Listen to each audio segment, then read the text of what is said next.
Assalamualaikum warahmatullahi wabarakatuh. Halo teman semua, selamat datang di Bambu Story, channel yang membahas berbagai macam kisah, sejarah, dan hal-hal lainnya.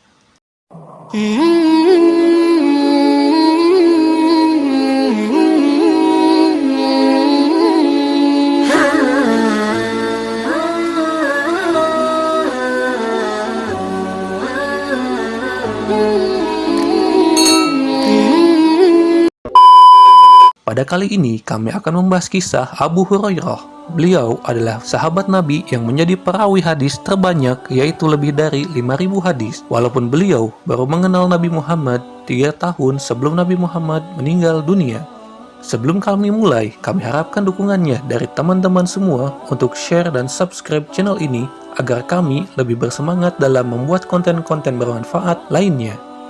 Abu Hurairah dilahirkan tahun 19 sebelum Hijriah. Nama beliau sebelum memeluk Islam tidaklah diketahui dengan jelas, tetapi pendapat yang masyhur adalah Abdus Syam, sedangkan nama Islamnya yaitu Abdurrahman. Beliau berasal dari kabilah Al-Dusi di Yaman. Beliau memeluk agama Islam pada tahun ke-7 Hijriah ketika Rasulullah berangkat menuju Khaybar. Ketika itu, ibunya belum menerima Islam, bahkan menghina Rasulullah. Abu Hurairah kemudian menemui Rasulullah dan meminta beliau berdoa agar ibunya mau masuk Islam. Kemudian Abu Hurairah kembali menemui ibunya lalu mengajaknya masuk Islam. Ternyata ibunya telah berubah pikiran dan bersedia untuk memeluk Islam.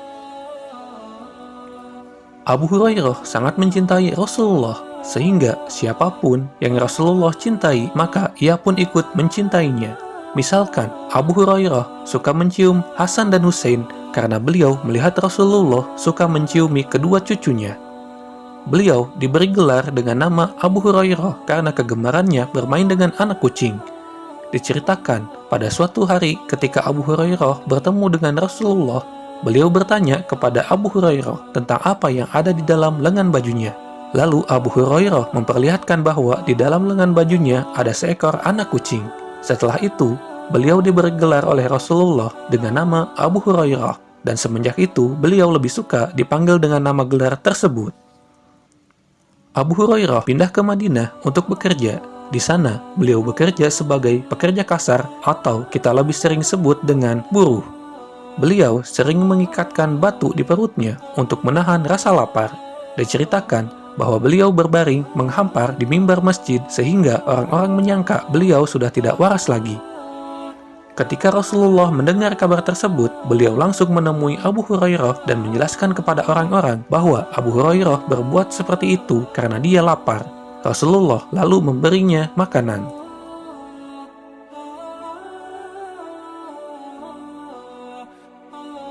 Abu Hurairah adalah sahabat yang sangat dekat dengan Rasulullah. Beliau dikenal sebagai salah satu ahli suffah, yaitu orang-orang miskin atau sedang menuntut ilmu yang tinggal di halaman masjid.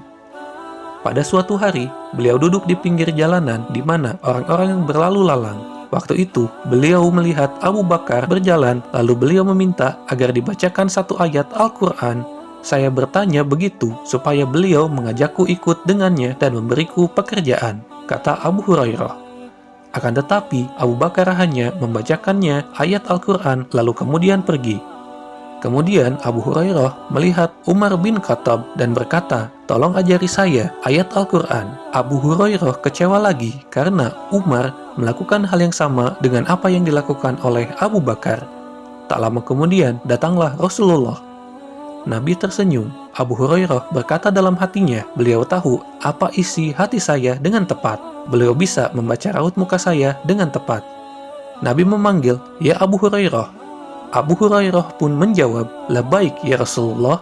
Lalu Rasulullah berkata, "Ikutilah aku." Beliau mengajak ke rumahnya. Di dalam rumah didapatinya ada semangkuk susu.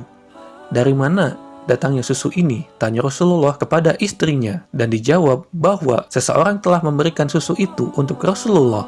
Rasulullah memanggil, "Ya Abu Hurairah," dan Abu Hurairah pun menjawab, "Labaik ya Rasulullah."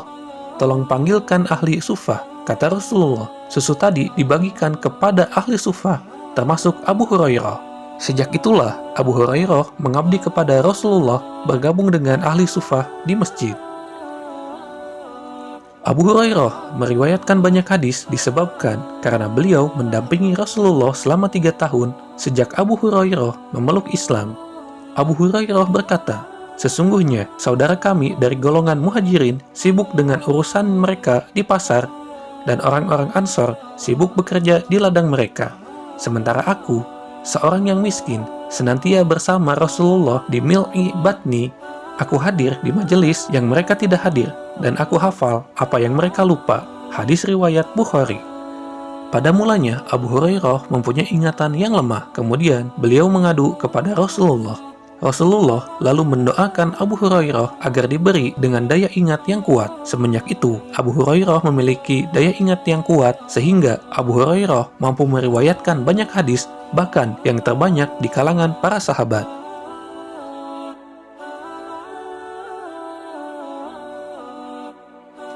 Abu Hurairah pernah diberi tugas oleh Rasulullah untuk menjaga gudang hasil zakat.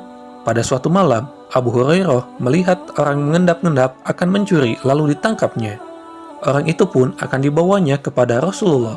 Tetapi pencuri itu merayu minta dikasihani seraya mengatakan bahwa dia mencuri untuk memberi makan keluarganya yang kelaparan. Abu Hurairah merasa kasihan lalu melepas pencuri itu dengan syarat orang itu tidak akan mengulangi perbuatannya lagi. Keesokan harinya, peristiwa tersebut dilaporkan kepada Rasulullah dan beliau pun tersenyum lalu menyatakan bahwa pencuri itu pasti akan kembali. Ternyata, keesokan malamnya pencuri itu datang lagi. Sekali lagi, Abu Hurairah menangkap pencuri itu lalu ingin diserahkannya kepada Rasulullah. Sekali lagi, pencuri tersebut merayu sehingga Abu Hurairah merasa kasihan lalu melepaskannya sekali lagi. Keesokan harinya, beliau melaporkan kejadian tersebut kepada Rasulullah dan Rasulullah pun mengulangi sabdanya bahwa pencuri itu pasti kembali.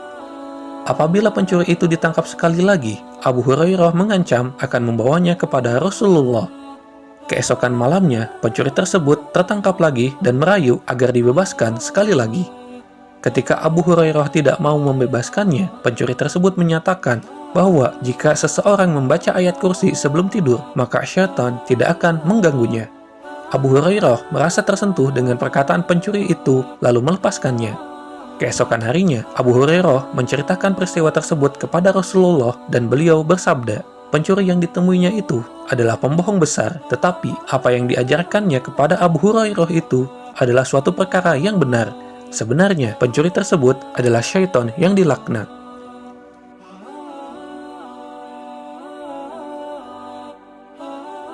Walaupun Abu Hurairah merupakan orang yang miskin, namun pada suatu hari beliau dipinang oleh salah seorang majikannya yang kaya untuk dinikahkan dengan putrinya, Bisrah binti Ghazwan. Ini menunjukkan bahwa Islam tidak memandang status sosial seseorang, tetapi yang dipandang adalah ketakwaannya. Abu Hurairah dipandang mulia karena kealiman dan kesalihannya. Sejak menikah, Abu Hurairah membagi malamnya ke dalam 3 bagian, yaitu membaca Al-Quran, istirahat dengan keluarga, dan untuk mengulang-ulang hadis. Beliau dan keluarganya tetap hidup sederhana walaupun telah menjadi orang kaya. Abu Hurairah suka bersedekah, menjamu tamu, bahkan memberikan rumahnya di Madinah untuk pembantu-pembantunya.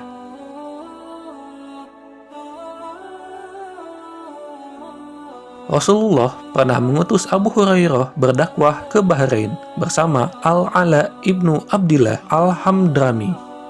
Beliau juga pernah diutus bersama Khuddamah untuk mengambil jizyah di Bahrain dengan membawa surat kepada Amir Al-Munzir ibnu Sawa At-Tamimi.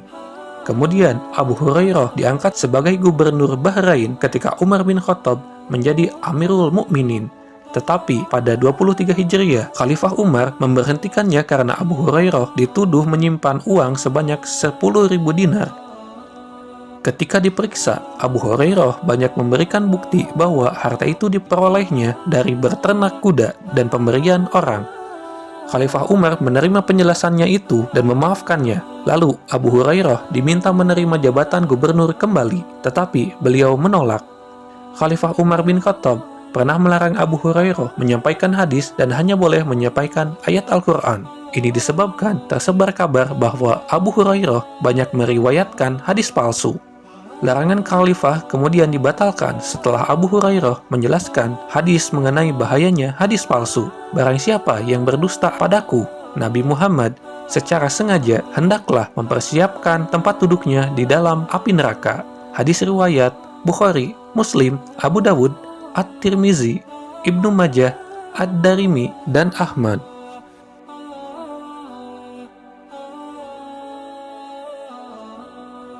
Pada masa kekhalifahan Ali bin Abi Thalib, Abu Hurairah menolak tawaran menjadi gubernur Madinah.